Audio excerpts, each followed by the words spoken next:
Bonjour tout le monde. Merci de vous joindre à nous pour ce balado BNI. Mon nom est Martin Lefebvre. Je suis chef des placements et stratège à la Banque nationale.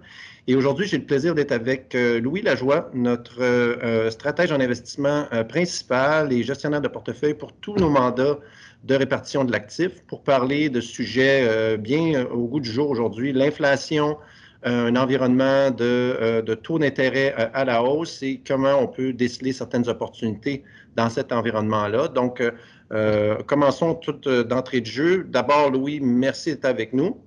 Salut Martin, ça me fait plaisir. Excellent. Donc, Louis, l'été dernier, en fait, ça fait pas si longtemps que ça, les banques centrales nous disaient que l'inflation allait être transitoire. Hein. On voyait que déjà, il y avait une forte augmentation, mais que c'était plus de nature transitoire liée à tout ce qui avait trait à la pandémie.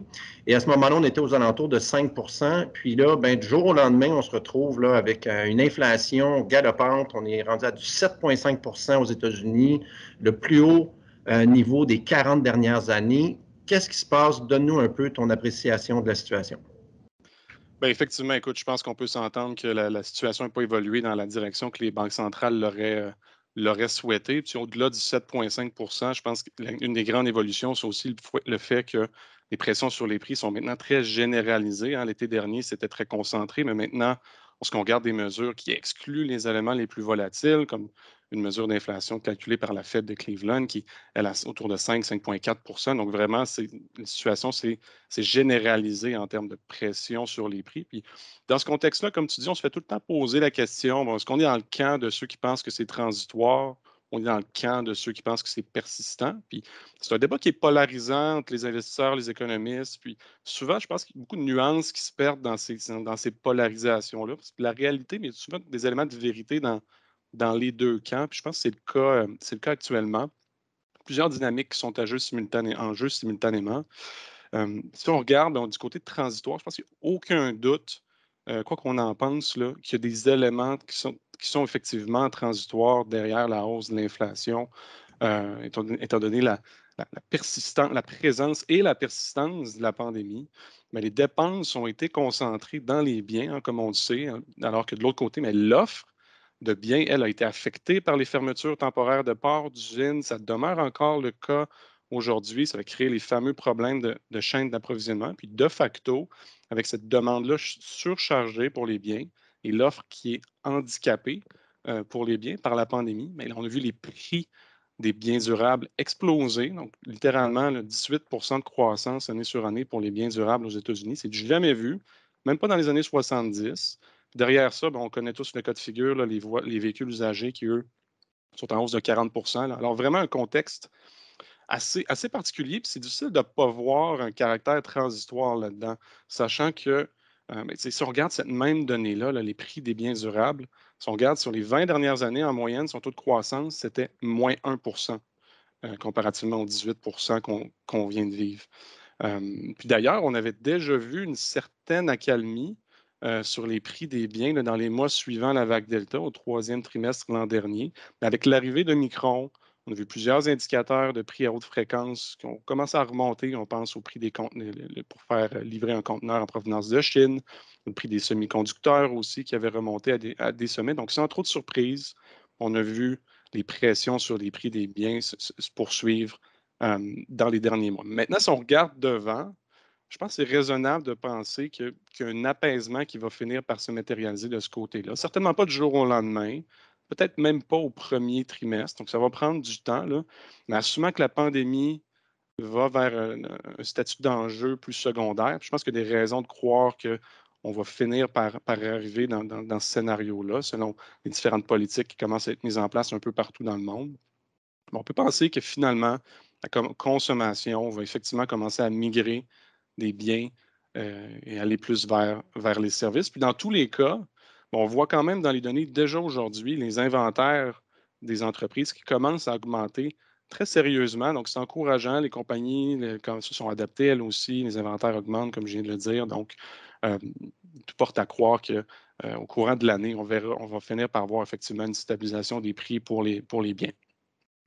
OK, c'est intéressant ça, Louis, mais on le sait, tout ce qui est trait au choc d'offres, les banques centrales ont quand même très peu d'incidence sur la façon de régler ça. Puis pourtant, les banques nous ont annoncé qu'ils allaient probablement augmenter les taux de façon imminente. Donc, peux-tu nous parler pour quelles raisons on en serait rendu là? Est-ce qu'il y a des facteurs quand même beaucoup plus persistants que ces facteurs juste transitoires-là, selon toi?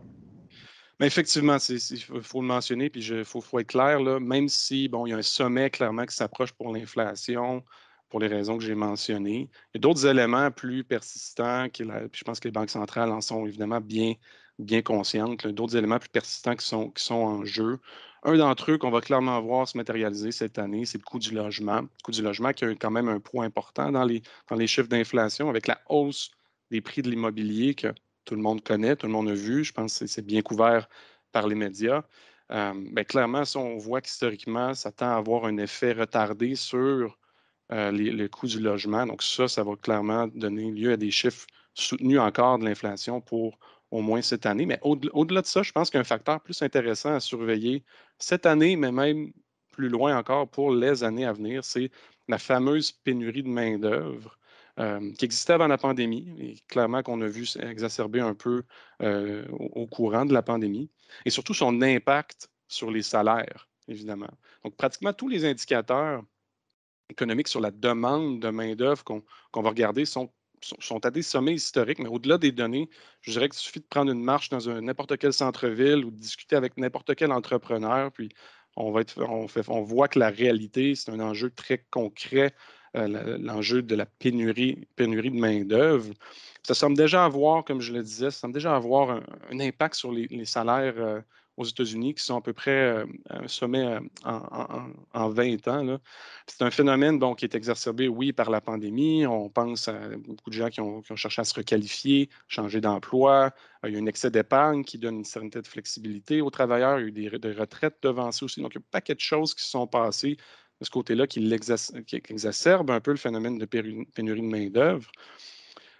Mais donc, c'est pour ça que je pense qu'il ne faut pas s'attendre, il ne faut pas nécessairement projeter les données qu'on voit actuellement à ce niveau-là, mais les tendances démographiques ne mentent pas avec une grande part de la population qui va passer de principalement travailleurs à principalement consommateurs ou à la retraite au courant des prochaines années. Mais c'est sûr que ça va continuer de nourrir une croissance des salaires euh, pour encore plusieurs années à venir. Puis ça, ben, de facto, qui dit croissance de salaire, ça a un impact sur l'inflation au niveau des services. Alors, c'est un défi pour les entreprises, ça va être un défi pour les banques centrales de naviguer dans ces eaux-là. Ce n'est pas nécessairement que des mauvaises nouvelles, là, soyons clairs aussi. Il faut garder en tête qu'on sort d'une décennie où la croissance des salaires était assez faible sur une base historique. Puis lorsqu'on regarde aussi sous le capot des croissances des salaires, on constate que c'est vraiment les plus faibles salariés qui voient une augmentation plus prononcée.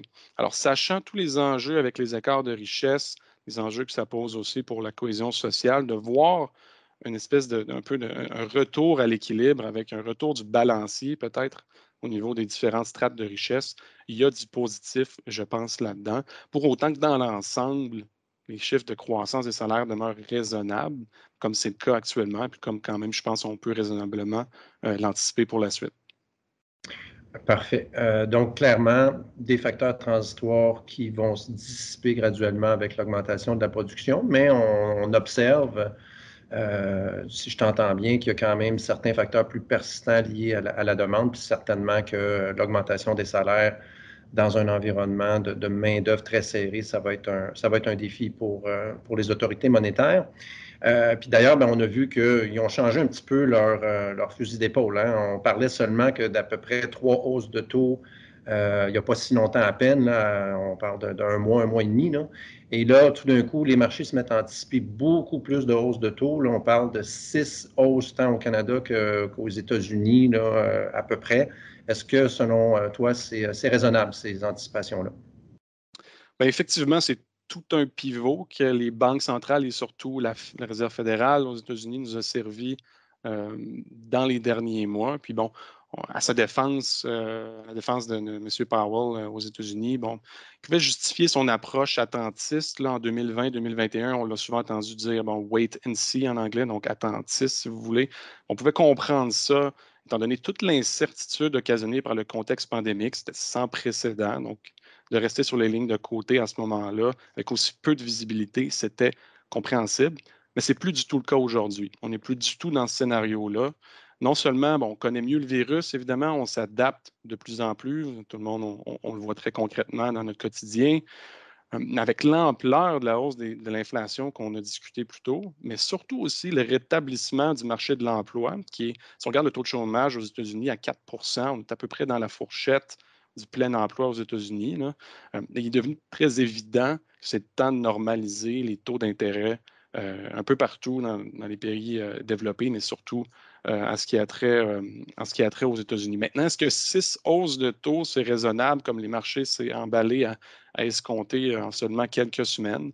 Mais écoute, l'équipe d'économistes ici à la Banque nationale prévoit 4 hausses en 2022, 5 sur une fenêtre de 12 mois, là, donc incluant le début de l'an prochain. Donc, bien honnêtement, je te dirais, je ne sais pas si ça va être 3, 4, 5, 6. Là. Mais ce qui est clair, par contre, de ma perspective, c'est que la rapidité et l'ampleur de la montée des anticipations de taux en début d'année, ça me laisse penser qu'il laisse peu de place, ça laisse peu de place pour que les marchés aient en escompté encore plus à partir d'ici. Puis surtout, je dirais que je pense qu'il est plus intéressant, c'est qu'on a commencé à avoir certains drapeaux jaunes aussi sortir sur les marchés qui viennent un peu limiter le potentiel de resserrement monétaire plus agressif qui pourrait limiter les ardeurs peut-être des banquiers centraux. Puis plus spécifiquement, ce que j'entends par là, un des éléments importants, c'est les anticipations d'inflation à long terme. On en a parlé beaucoup l'an dernier.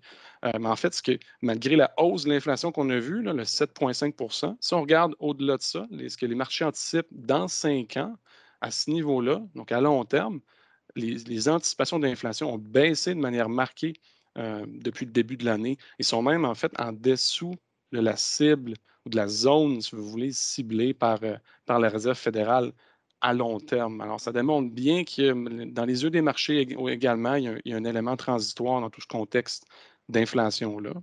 Puis l'autre élément qui s'est passé dans les dernières semaines, c'est qu'on a assisté à un aplatissement marqué des courbes de taux. Donc, on sait, donc, lorsque les courbes de taux s'aplatissent, ou en fait, surtout lorsqu'elles s'inversent, souvent, c'est un signal que les banques centrales sont peut-être allées trop loin. Je vous rassure, on n'est pas encore là. Les courbes ne sont pas inversées.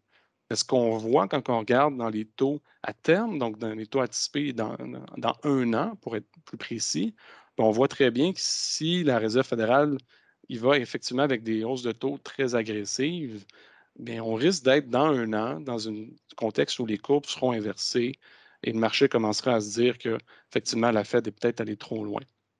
Je pense que la Fed est consciente de ça. Je pense qu'il est clair qu'il n'y a aucun doute qu'on a besoin d'une normalisation des taux d'intérêt dans ce contexte-là. Si ce n'était pas le cas, je pense les marchés et nous-mêmes, on serait plutôt inquiets. Donc ça, c'est clair que c'est nécessaire. Mais au-delà de ça, je ne suis pas certain que l'économie a nécessairement besoin d'un coup de frein de la part des banques centrales. Ce que l'économie a le plus besoin, je pense, c'est surtout de temps aussi pour que, ce que je disais tout à l'heure, donc que la demande qui est concentrée dans les biens commence à aller mieux se répartir dans l'économie, qu'on retrouve un niveau d'équilibre qu'on peut s'attendre en contexte post-pandémique. Je pense que c'est surtout ça que l'économie a besoin au-delà de la simple normalisation des taux d'intérêt. Donc, on va avoir plus de couleurs dans à peu près 1 mois. Là. Donc, aujourd'hui, on est le 16 février au moment d'enregistrer ça. On aura la mise à jour de la Réserve fédérale le 16 mars. Donc, évidemment, la Fed qui va y aller d'une première hausse de taux. Je pense que ça fait aucun doute. Mais surtout, va mettre à jour ses projections pour les années à venir. Donc, ce sera surtout ça qui sera plus intéressant de suivre dans les prochaines semaines.